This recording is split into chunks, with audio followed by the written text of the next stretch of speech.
ఇక్కడ చేరిన కౌన్సిలర్లకు అందరికి కూడా తెలుగుదేశం పార్టీ తరఫున అందరికి కూడా ధన్యవాదాలు తెలియజేస్తున్నాను. ఎందుకంటే మీకు అందరికీ తెలుసు ఇక్కడ గత 20 సంవత్సరాల నాయకత్వము ఏ విధంగా ఉంది. ఎక్కడ కూడా కుటుంబ పరిపాలన తప్ప పవర్లు ఇచ్చినారు కానీ అధికారం అంతా వాళ్ళు పెట్టుకొని పూర్తిగా విచ్ఛిన్నం చేసి రాజకీయం అంతా వాళ్ళు ఈ రాష్ట్రంలో కాదు, ఈ జిల్లాలో కాదు, వాళ్ళ గుప్పెట్లో పెట్టుకొని ఆడిస్తున్న వ్యవస్థ అంతా కూడా మీరందరూ గమనించినారు. అదే మాదిరి కూడా ఈరోజు పుంగనూరు మున్సిపాలిటీలో కూడా ఎంతో చేయాలని చెప్పి ఇక్కడుండే చైర్మన్ అవుతేనేమి, కౌన్సిలర్లు అవుతేనేమి చాలా వరకు పోరాడారు. అయినా వాళ్ళ పోరాటమే వాళ్ళ ముందర ఎలాంటి పరిస్థితుల్లో లెక్క చేయని పరిస్థితికి అయిపోయింది. ఎందుకంటే పుంగనూరులో ఒకటి చెప్తారు, ఢిల్లీలో ఒకటి చెప్తారు.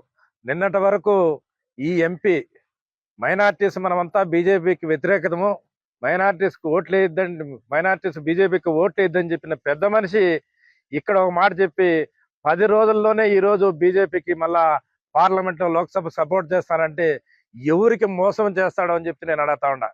నువ్వు నిన్నటి వరకు 10 రోజుల వరకు పుంగనూరులో చెప్పింది ఏంది మైనార్టీస్కు, ఈ రోజు నువ్వు ఈ మాట కట్టుబడకుండా అంత దారుణంగా పచ్చి అబద్ధాలు చెప్పి ఇక్కడ నిన్ను నమ్మి ఈ చైర్మన్లు అవుతేనేమి, కౌన్సిలర్లు అవుతేనేమి, నాయకులు అవుతున్న ఓట్లు వేసిన వాళ్ళను నట్టింట ముంచేసి ఈ రోజు నువ్వు ఢిల్లీలో మాట మార్చినావు అంటే నువ్వు ఎక్కడ పెద్ద మనిషి అని చెప్తా ఉన్నా.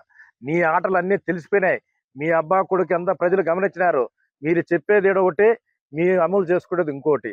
ఎక్కడ చూసినా మీ అక్రమాలు అవసరాల మీద త్వరలోనే అన్నీ కూడా చిట్టాలు ఇప్పుతారు. మీ అన్ని పరిస్థితులు బయటపడతాయి.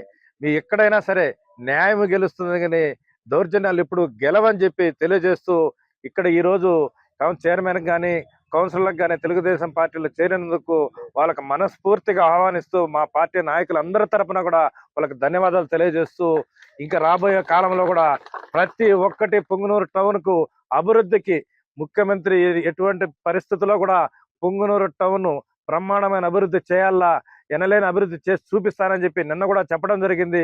అదే విధంగా అన్ని విధాల సహకరించి పుంగనూరు టౌన్ కు అభివృద్ధికి తోడ్పడతానని చెప్పి మీ అందరికీ తెలియజేస్తూ విరమించుకుంటాను.